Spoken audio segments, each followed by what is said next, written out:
चुनाव से पहले महागठबंधन में फंस रहा है सीट बंटवारे का पेच। कांग्रेस के साथ साथ आरजेडी को भी सीट पर करना पड़ सकता है एडजस्टमेंट। नमस्कार, न्यूज़ नेशन देख रहे हैं आप और मैं हूं आपके साथ साक्षी झा। बिहार में विधानसभा का चुनाव नजदीक है और चुनाव से पहले ही विपक्षी गठबंधन यानी कि इंडिया अलायंस में सीट बंटवारे को लेकर खींचतान जारी है। जहां बीते दिनों ये खबर चल रही थी कि कांग्रेस को इस बार के विधानसभा चुनाव में कम सीटों पर संतुष्ट होना पड़ सकता है, तो वहीं अब ये भी चर्चा चल रही है कि जिस तरीके से महागठबंधन के अंदर सहयोगी दलों की संख्या बढ़ती जा रही है, तो क्या ऐसे में तेजस्वी यादव की पार्टी राजद को भी एडजस्टमेंट करना पड़ सकता है। क्या कुछ चुनावी समीकरण बन रहे हैं और महागठबंधन में किसे कितनी सीट मिल सकती है, चलिए हम आपको एक एक करके तमाम बारीकी बताते हैं। बिहार में विपक्षी इंडिया गठबंधन के बीच सीटों के बंटवारे पर बातचीत चल रही है। महागठबंधन राजद के यादव मुस्लिम कोर वोट बैंक से आगे बढ़कर अपने सामाजिक चुनाव आधार का विस्तार करने के तरीकों पर विचार कर रहा है। सूत्रों के अनुसार कुछ मौजूदा सहयोगियों के बीच सौदेबाजी चल रही है और संभावित नए सहयोगियों के साथ बातचीत हो रही है।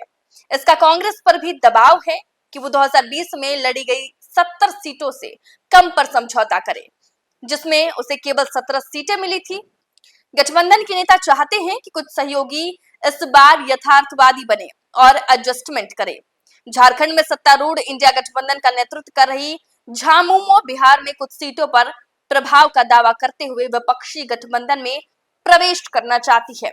वहीं कांग्रेस नेता अभी सीटों की संख्या पर कुछ भी कहने से बच रही है, लेकिन संकेत है कि सहयोगी दलों के दबाव के कारण उन्हें 45 से 55 सीटों पर समझौता करना पड़ सकता है।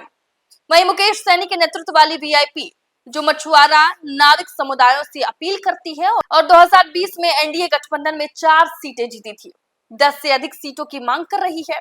दलित वोटों के लिए पशुपति पारस के नेतृत्व वाली आरएलजेपी से भी बात चल रही है।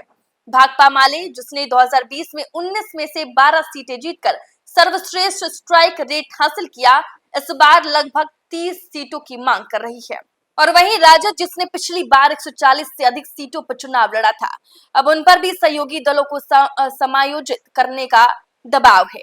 गठबंधन के सहयोगियों ने पहले ही अपनी अपनी इच्छा सूची का आदान प्रदान कर लिया है और अब अंतर पार्टी वार्ता चल रही है। गठबंधन के एक वरिष्ठ नेता ने कहा कि एक भावना है कि हमें अधिक सामाजिक वर्गों को आकर्षित करने के लिए अपने गठबंधन का विस्तार करने की आवश्यकता है और कुछ सहयोगियों को इस बार यथार्थवादी होना होगा और समायोजन दिखाना होगा। वहीं आपको बताते चले कि कम से कम 3 छोटे दलों के साथ सामाजिक वर्गों को लुभाने के लिए बातचीत चल रही है। झारखंड में सत्तारूढ़ इंडिया ब्लॉक का नेतृत्व कर रही झामुमो बिहार में कुछ सीटों पर प्रभाव का दावा करते हुए विपक्षी गठबंधन में प्रवेश करना चाहती है।